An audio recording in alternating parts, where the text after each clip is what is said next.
Welcome back. Today we're decoding the fascinating psychological and sociological forces driving one of the most recognized brands on the planet, Starbucks. And look, we're not just talking about roasting coffee beans here. We are uncovering how a brand literally engineers a physical space to foster a deep sense of social belonging. Plus, we'll see how they craft this brilliant, dual-layered personality that connects directly with both who we actually are and who we ideally want to be. Let's get right into it. To kick things off, I want you to think about your own daily routine for a second. Where do you feel you belong most outside of your home and your workplace? Like, where's that familiar, comfortable spot that satisfies our very deep, fundamentally human need for community and social interaction? Well, the answer to that search for belonging, that is exactly what transformed a simple coffee shop into a massive sociological phenomenon. Here is our roadmap for today. We're hitting third place and belonging, brand personality and self, excitement and actual self, sophistication and ideal self, emotional bond and loyalty, and finally, tactics for marketing managers. All right, section 1, third place and belonging. Let's look at how a physical space transforms into a sociological anchor. You know, sociologist Ray Oldenburg coined this brilliant concept called the third place. So if your first place is home and your second place is work, your third place is that informal, totally unpretentious public gathering spot right in between. And from a sociological perspective, this space is absolutely crucial. It acts as a community hub that actively combats modern isolation, it encourages spontaneous social interactions, and really reinforces a deep, deep sense of societal belonging.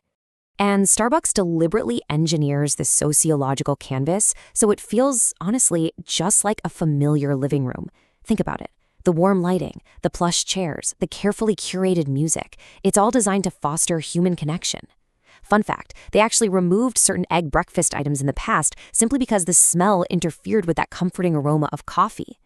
In practice, the longer you stay and interact in this environment, the more your brain subconsciously links comfort and community directly to their brand. Moving on to section 2, brand personality and the self. Let's dig into the academic core of this connection.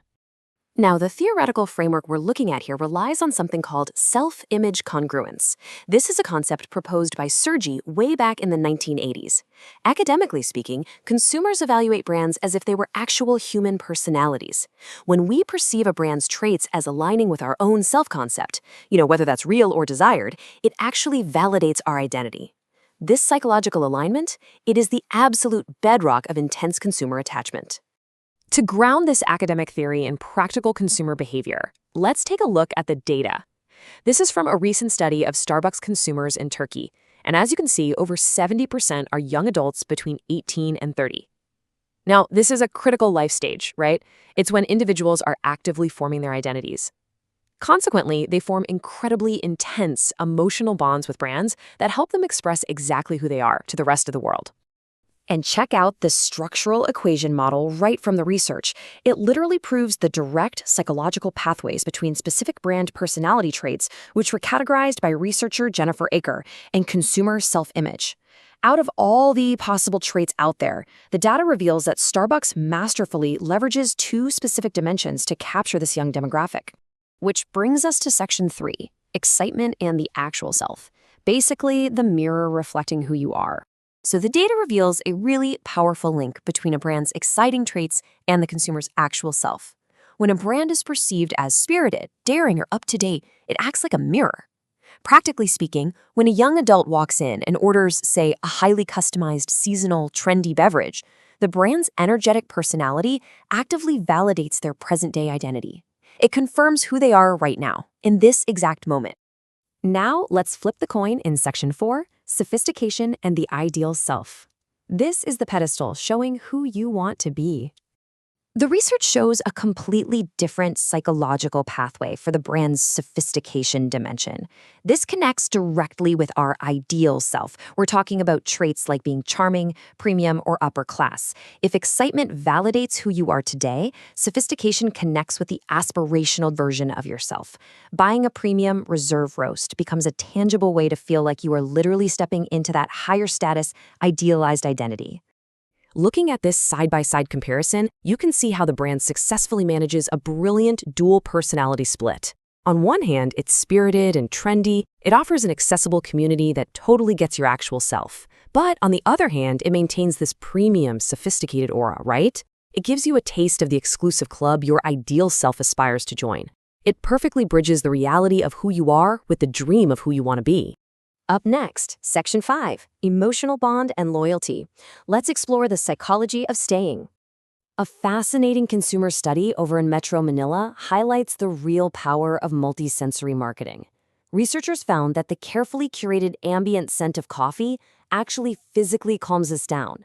It's a phenomenon called embodied cognition, basically sensory experiences that completely bypass rational thought.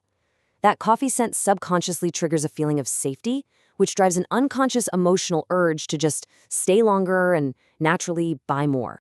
By successfully merging this premium sensory experience with the sociological comfort of the third place, the brand solidifies intense loyalty.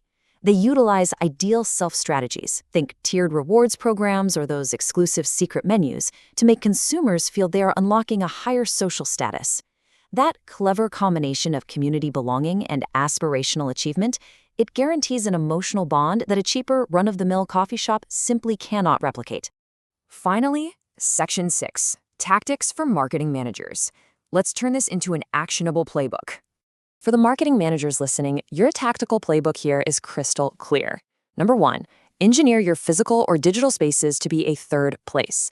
Use specific ambient sounds or welcoming user experiences to really foster a sense of community. Number 2, audit your campaigns. You should be using trendy, energetic messaging on platforms like TikTok to validate your younger demographic's actual self. But at the same time, use elegant, premium visuals in your loyalty programs to appeal to their ideal aspirational self. And above all, always prioritize the emotional feeling of belonging over pure product specs. I'm going to leave you with this final, provocative thought. The next time you feel that magnetic pull to visit your favorite coffee shop, ask yourself, are you just going there because you're thirsty?